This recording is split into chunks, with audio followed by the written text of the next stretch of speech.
Donkey Kong. I love it when you have your big, strong monkey arms around me. Oh, Luigi. Banana, banana, poo poo boo boo.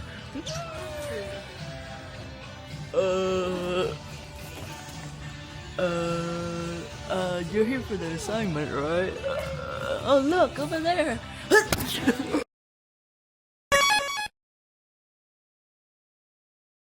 For this video, I'll be discussing Stuart Hall's encoding and decoding theory and how it applies to fandom culture in games like Undertale. The idea is that media isn't just something we passively absorb like mindless NPCs. The people who create media encode it with certain meanings they want you to get, but audiences don't just sit there and accept it. Instead, we decode it however we want, based on our own opinions, experiences, biases, and sometimes pure delusion. As Stuart Hall explains, there is no necessary correspondence between encoding and decoding. A really good example is Undertale. If you are into gaming in any way, you definitely know or at least have heard about it. Even the Pope has a copy of it. Undertale is an RPG created by indie developer Toby Fox, about a human child who falls into the underground, a realm where monsters were banished by humans after an ancient war. Though the game immediately subverted your expectation from the classic RPG format, as it actually encouraged you to spare the quote-unquote enemies. As stated in the official Undertale Steam, killing is unnecessary. Negotiate out of danger using the unique battle system. This is where Stuart Hall's theory really comes in. Toby Fox clearly encoded a message that your choice matters. The game forces you to take responsibility. It remembers what you do, and it makes sure you feel it. Therefore, make the morally correct choice, which is to not kill anyone. However, players don't all interpret or play the game the same way.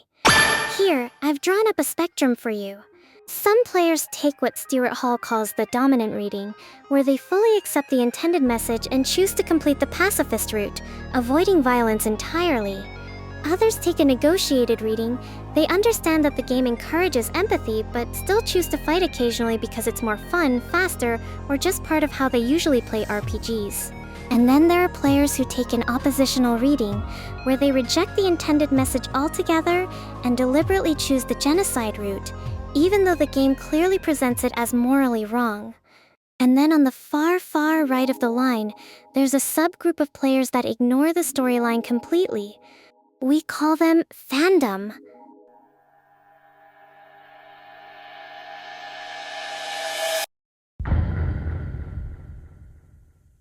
Fandom, an innocent word used for describing a cult of sleep-deprived people who obsess over one or multiple comics, books, TV shows, movies, video games, etc.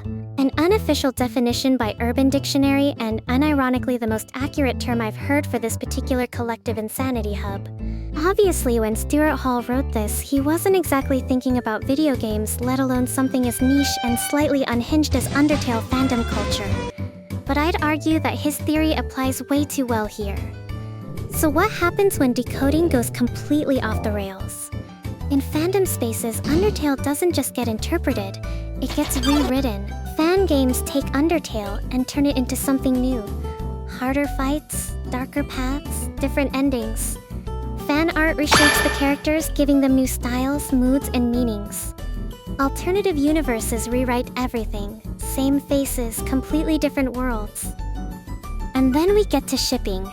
Because apparently no piece of media is safe from people deciding two characters are in love even if they're literally made from bones and are brothers?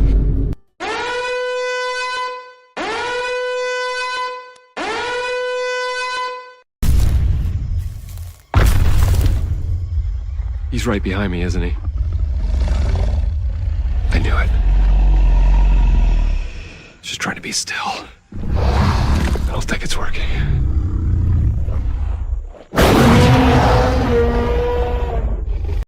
At this point, the original text almost becomes irrelevant. What matters is how fans feel about the characters, not what the creator intended. What fandom culture reveals is that meaning is never stable. Instead of a single message being delivered and received, media becomes a site of negotiation. Audiences aren't passive, they're active participants. Meaning isn't fixed, it's constantly reshaped. This is exactly what Stuart Hall was getting at in his encoding and decoding model.